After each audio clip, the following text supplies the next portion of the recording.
নমস্কার বন্ধুরা, আবারও নতুন একটা রেসিপিতে আপনাদের সকলকে স্বাগত। তো বন্ধুরা চলুন রেসিপিটা তাহলে শুরু করি। তো বন্ধুরা দেখুন, আমি এখানে কিছু মশলা নিয়ে নিয়েছি। একটু মগজদানা নিয়েছি, একটু আদা নিয়েছি, আর এটা হচ্ছে চীনা বাদাম। কাজু বাদামও দিতে পারেন, কিন্তু চীনা বাদাম দিয়ে করে দেখবেন একবার দারুণ লাগে। আর এখানে একটু পোস্ত নিয়েছি। তো এগুলো ভালো করে আমি শিলনোড়ায় বেটে নেব। তো বন্ধুরা তারপরে দেখুন, এখানে আমি কড়াই বসিয়ে দিয়েছি আর কড়াইয়ে সরিষার তেল দিয়েছি। আমি রান্নাটা সরিষার তেলেই করব, তো সেই জন্য আমি সরিষার তেল দিয়ে দিয়েছি।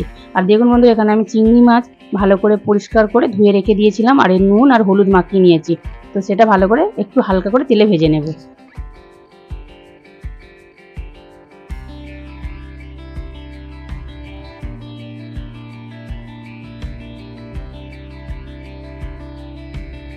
খুব কড়া করে ভাজার দরকার নেই, একটু হালকা করে ভাজা করলেই হবে।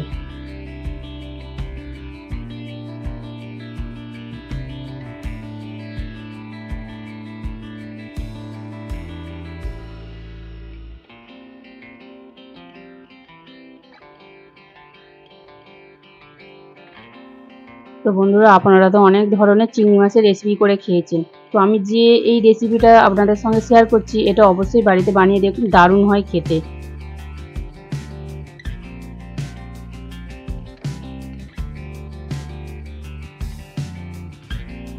তো বন্ধুরা দেখুন, আমার চিংড়ি মাছগুলো ভাজা হয়ে গেছে। এবার আমি তুলে নিচ্ছি।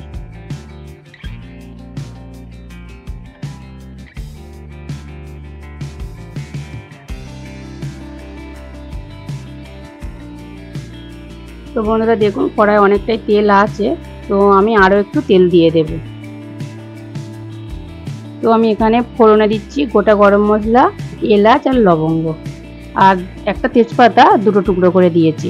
তো দিয়ে ভালো করে একটু ফোড়নটা নাড়াচাড়া করে নিচ্ছি। তারপরে একটু দেব কালো জিরে। তো বন্ধুরা দেখুন, আবার একটু নাড়াচাড়া করে নিয়েছি। তো বন্ধুরা, আমি এখানে একটা পেঁয়াজ মিডিয়াম সাইজের, সেটা ভালো করে আমি শিলে বেটে সেটাই আমি দিলাম। তো ভালো করে দেখুন বন্ধুরা, একটু ভাজা ভাজা করে নিচ্ছি নাড়াচাড়া করে।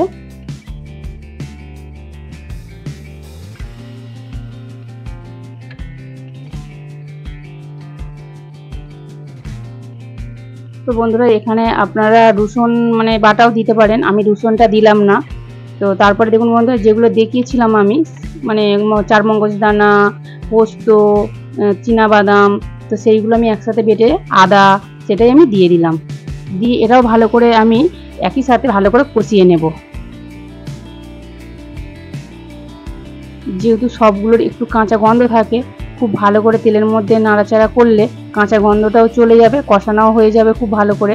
তো সেই জন্য আমি কষিয়ে নিচ্ছি খুব ভালোভাবে।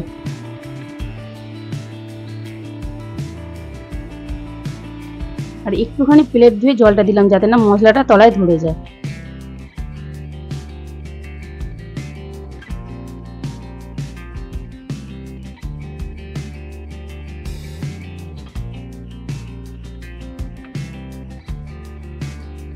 তো বন্ধুরা, যে কোনো মশলা খুব ভালো করে কিন্তু কষানো হলে যে কোনো তরকারিতে খুব ভালো টেস্ট হয়। তো এটা চেষ্টা করতে হবে খুব ভালো করে মশলাটা কষাবার।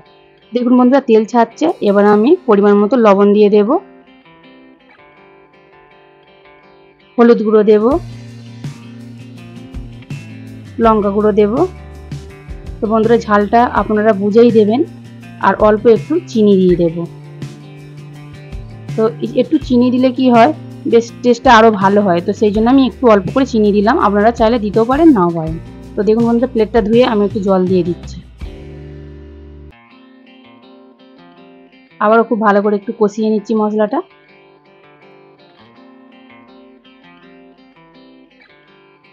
তো বন্ধুরা, আপনারা তো অনেক মালাইকারি খেয়েছেন। তো একবার এইভাবে চিংড়ি মাছের মালাইকারি বাড়িতে বানিয়ে দেখুন, দারুণ লাগে খেতে। আপনারা খেয়ে তারপর আমাকে বলবেন, খুব সুন্দর হয়। তো বন্ধুরা দেখুন, আমি কষিয়ে নিয়েছি খুব ভালো করে, আর কত সুন্দর তেল ছাড়ছে, মানে কত ভালো করে কষানো হয়ে গেছে।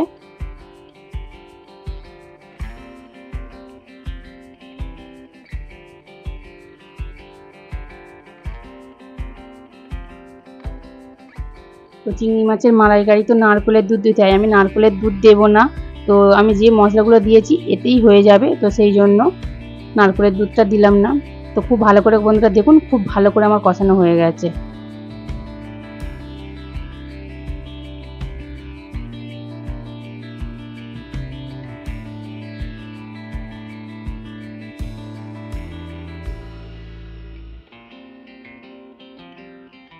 তো খুব ভালো করে আমার কষানো হয়ে গেছে, এবার আমি জল দিয়ে দেব।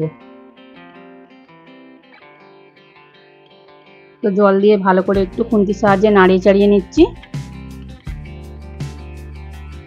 তো আরও একটু জল লাগবে, তো আমি আরও একটু এতে জল দিয়ে দেব।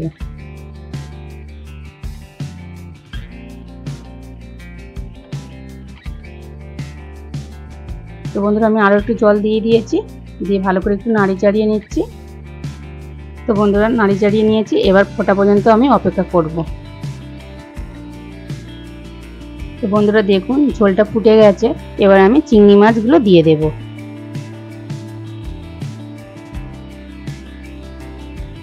একটু ভালো করে নাড়াচাড়া করে দিচ্ছি চিংড়ি মাছগুলো।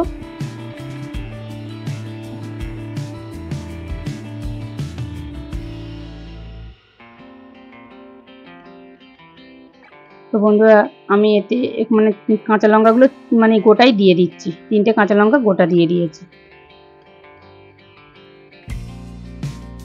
তো দিয়ে ভালো করে নাড়াচাড়া করে দিচ্ছি, আর ভালোভাবে ফুটে গেছে, আর ফোটাবার দরকার নেই। এবার আমি নামিয়ে নেব গরম মশলা দিয়ে।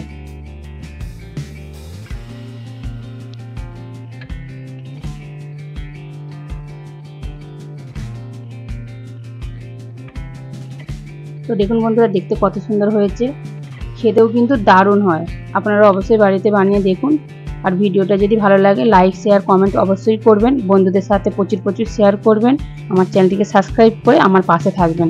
তো দেখুন বন্ধুরা পুরো চিংড়ি মাছের মালাইকারি রেডি, এবার আমি নামিয়ে নেব।